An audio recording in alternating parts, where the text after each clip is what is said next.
राधे राधे दोस्तों, जय श्री राधे रमन। नमस्कार दोस्तों, राधा कृष्ण टीवी पर आप सभी का स्वागत है।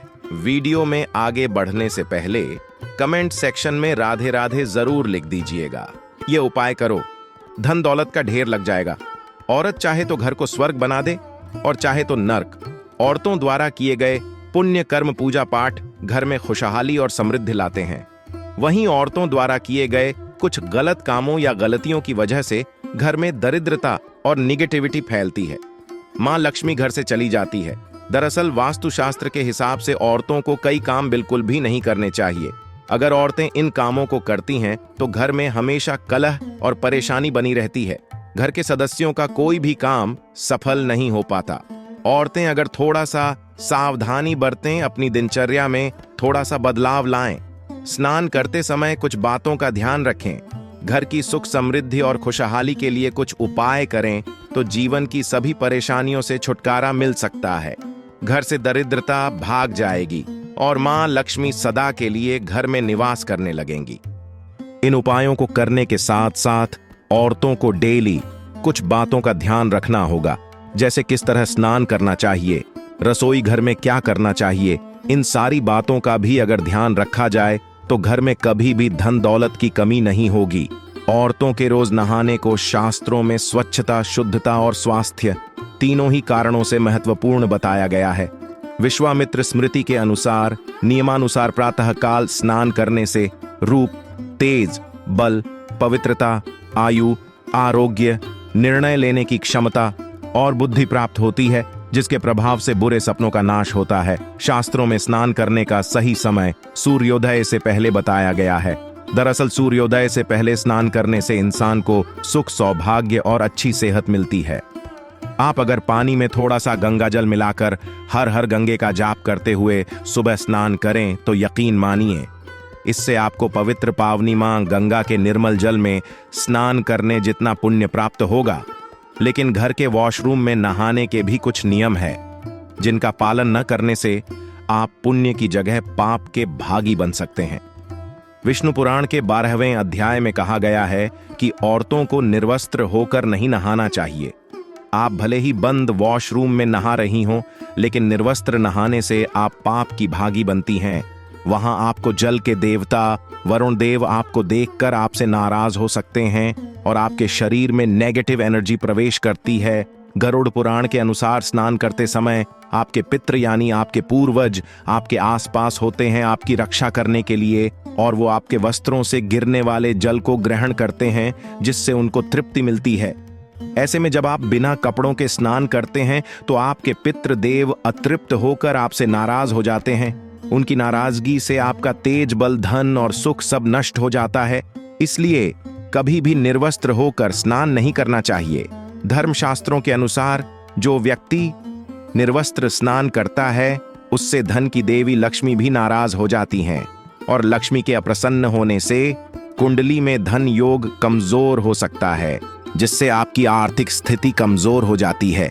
आप अगर चाहते हैं कि आपके जीवन में सुख समृद्धि बनी रहे, आपको अपने पितरों और मां लक्ष्मी का आशीर्वाद मिलता रहे, तो आप नहाते समय अपने शरीर पे एक कपड़ा जरूर रखें, चाहे वो तौलिया ही क्यों ना हो। औरतें अगर ये उपाय करें तो धन दौलत का ढेर लग जाएगा। गुरुजी द्वारा बताए गए उपायों को जानने के लिए वीडियो को पूरा जरूर देखें। गुरुजी कहते हैं कि वास्तु के अनुसार कुबेर जी को धन का देवता कहा जाता है और तिजोरी को इसका प्रतीक माना जाता है, क्योंकि तिजोरी में ही हम अपना धन रखते हैं। ऐसे में तिजोरी को रखने का स्थान सही होना चाहिए। तिजोरी को हमेशा पश्चिम दिशा की ओर रखना चाहिए, ताकि इसका दरवाजा हमेशा पूर्व दिशा में खुले। कभी भी तिजोरी का दरवाजा दक्षिण दिशा की तरफ नहीं खुलना चाहिए। इस बात का भी खास ख्याल रखें कि तिजोरी या पैसे रखने की अलमारी का दरवाजा कभी भी वॉशरूम के सामने न खुले। आप अपने घर की तिजोरी या पैसों की अलमारी के आसपास हमेशा साफ सफाई का ध्यान रखें, क्योंकि शास्त्रों में कहा गया है कि मां लक्ष्मी वहीं निवास करती हैं जहां स्वच्छता होती है। गंदगी देखकर मां लक्ष्मी रूठ कर चली जाती हैं। आपकी लाख कोशिशें के बाद भी अगर आपके घर में पैसा नहीं रुक रहा है तो आप धन प्राप्ति के लिए एक छोटा सा उपाय करें। आपको करना यह है कि आप हर सोमवार या शनिवार को थोड़े से गेहूं में 11 पत्ते तुलसी के तथा 2 धागे केसर के डालकर महीन पीस लें। इस पिसे हुए आटे को बाद में आप पूरे आटे में मिला दें। इस आटे की रोटी पूरे परिवार को खिलाएं। ऐसा करने से घर में पॉजिटिव एनर्जी आएगी, माँ लक्ष्मी का वास होगा और माँ लक्ष्मी की कृपा से आपका धन दिन दूना रात चौगुना बढ़ने लगेगा। शुक्रवार के दिन माँ वैभव लक्ष्मी का व्रत और पूजा करने वाली औरतें भी और जो व्रत नहीं करती हैं वो भी इस उपाय को करें तो जरूर लाभ मिलेगा। आप प्रत्येक शुक्रवार के दिन माँ वैभव लक्ष्मी के सामने सोने का कोई जेवर रखें और उस पर हल्दी, कुमकुम, अक्षत या केसर का तिलक लगाएं। इसके बाद वहीं बैठकर हाथ जोड़कर आप कनकधारा स्तोत्र का पाठ करें। माँ लक्ष्मी जी के इस पाठ के साथ ही आप विष्णु भगवान के AUM लक्ष्मी पतये नमः मंत्र का 108 बार जाप करें। ऐसा करने से आपके घर में अपार धन दौलत आएगी। आप अगर गंगा स्नान करने किसी तीर्थ स्थान पे जाएं तो वहां भी पहले सामान्य जल से आप अच्छे से नहा लें ताकि आपके शरीर का मैल और सभी अशुद्धियां साफ हो जाएं। उसके बाद आप गंगा नदी में सिर्फ डुबकी लगाएं क्योंकि गंगा जी में आपकी अशुद्धि नहीं जानी चाहिए।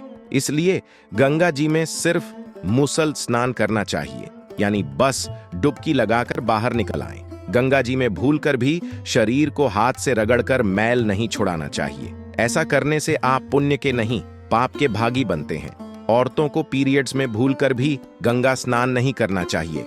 ऐसा करना आपके जीवन को दुखों और तकलीफों से भर सकता है। आप नियमों का पालन करते हुए अगर गंगा स्नान करते हैं तो आप सदा सुखी रहेंगे। माँ गंगा के आशीर्वाद से आपके घर में कभी भी किसी तरह की कमी नहीं होगी। धन दौलत के ढेर लग जाएंगे। कभी भी तिजोरी, पर्स या पैसे रखने की जगह को पूरी तरह से खाली नहीं करना चाहिए। आप अपनी तिजोरी पे किसी तरह का भारी सामान ना रखें। उस पे पुराना या खराब सामान भी नहीं रखना चाहिए। ऐसा करने से नेगेटिव प्रभाव पड़ता है और धन की हानि होती है। गुरुजी द्वारा बताए गए ये उपाय आपको अच्छे लगे हों तो वीडियो को लाइक करें, चैनल को सब्सक्राइब करें, साथ ही वीडियो को शेयर करें ताकि गुरुजी की महिमा ज्यादा से ज्यादा लोगों तक पहुंच सके और मां लक्ष्मी की कृपा आपके ऊपर बनी रहे। एक बार बोलें हर हर गंगे।